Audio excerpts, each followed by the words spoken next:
Jaydev ji, no, nothing goes on record. Thank you, sir. Mr. Chairman, sir.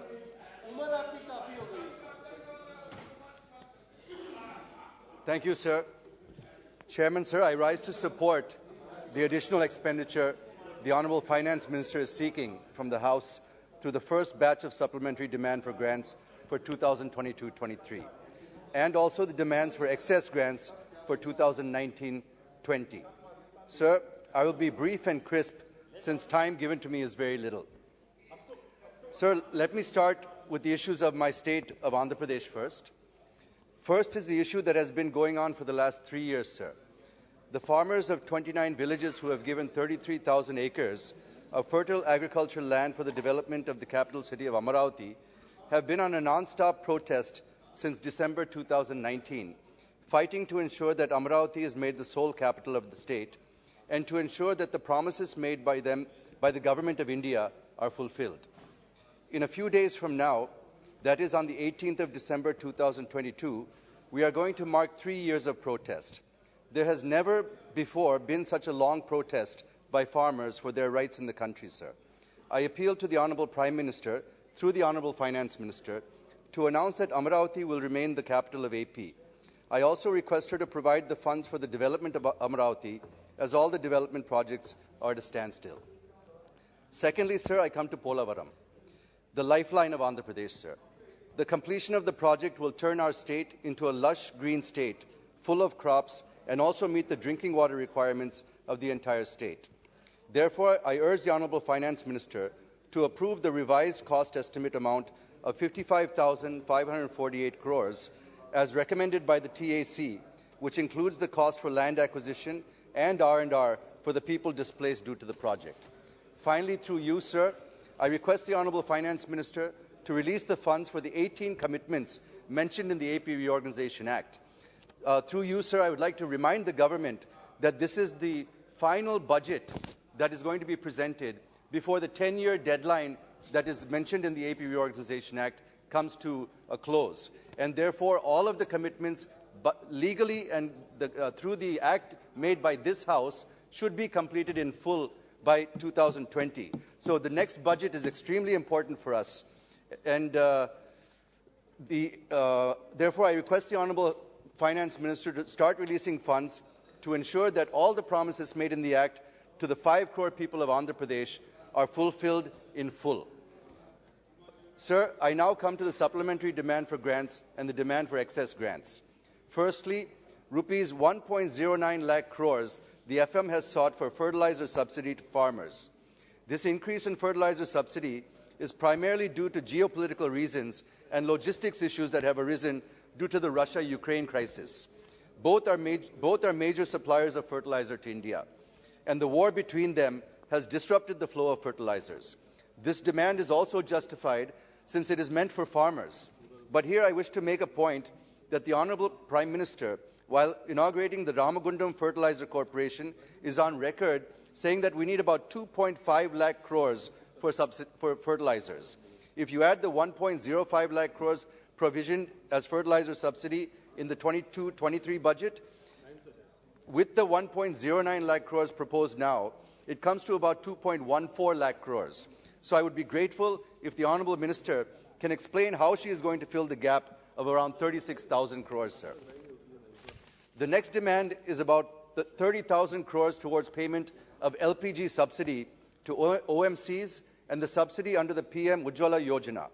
This is also a welfare measure which nobody can oppose and hence justified. Sir, on the one hand, we have been pushing hard to make India Atmanirbhar, while on the other hand, we are not able to tap the resources that we have. I will give an example, sir.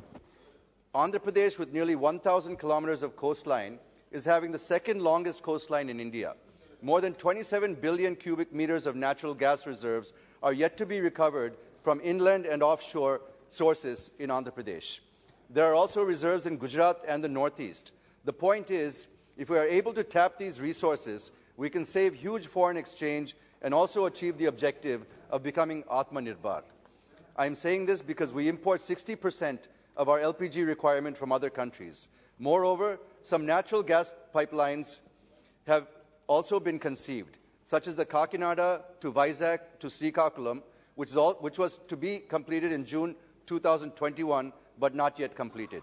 Similarly, there was also a proposal to lay a natural gas pipeline from Kakinada to Vijayawada to Nellore as a part of the government's One Nation, One Gas Grid project.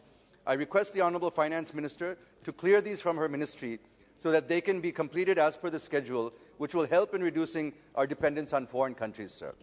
The third major head under which the Honourable Finance Minister sought approval of this House is 16,400 crore for Narega. Well, this also cannot be objected to, since it is also a welfare measure and meant exclusively for the poor.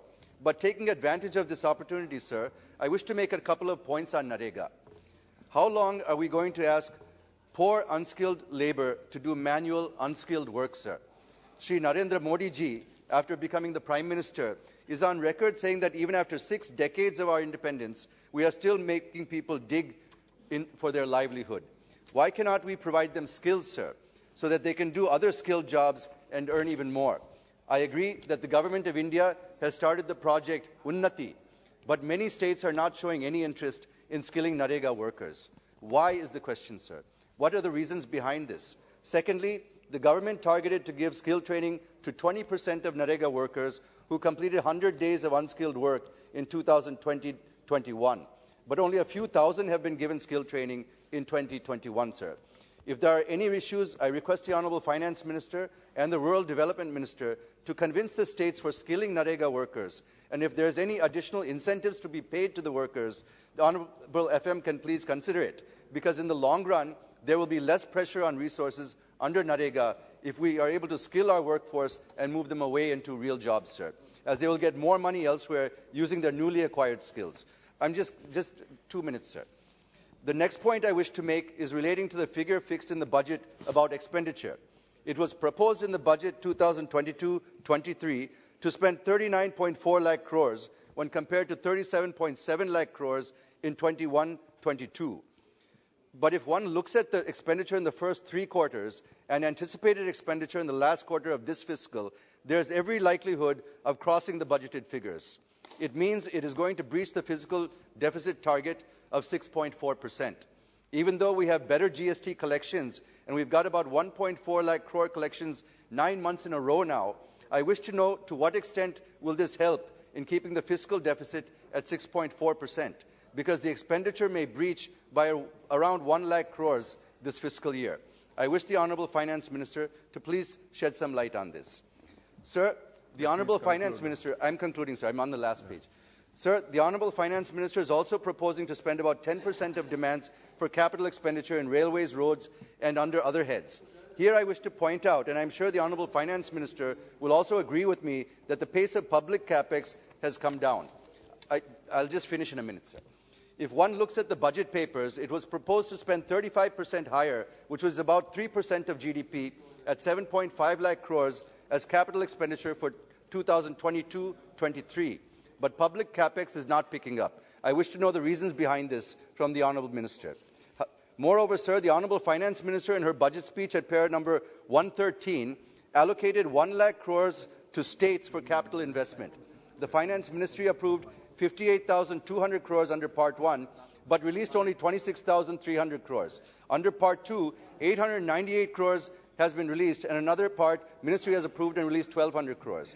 Sir, we're at the fag end of the third quarter, and not even 30% was announced in the budget. So I'll just complete I'm coming to conclusion, sir. More than your allotted I'll time. just complete the conclusion, sir. There's no doubt that it is a big challenge for India to sustain high growth rate and lift millions out of poverty. And unemployment is the biggest challenge that we are facing today. Sir, around 12 million people are joining the labour force every year, but we're not able to generate jobs for even half of them. The labour force participation rate dropped from 40% from 46% 6 years ago, and the unemployment rate is hovering at 7 to 8%. The point I wish to make is it is very rare to find GDP is going up while employment is dwindling. So, and I think that India is one of the few countries where GDP is growing, but employment is falling. This is called jobless growth, sir. I wish the Honourable Finance Minister to please throw some light on this. Thank you for giving me this opportunity, sir.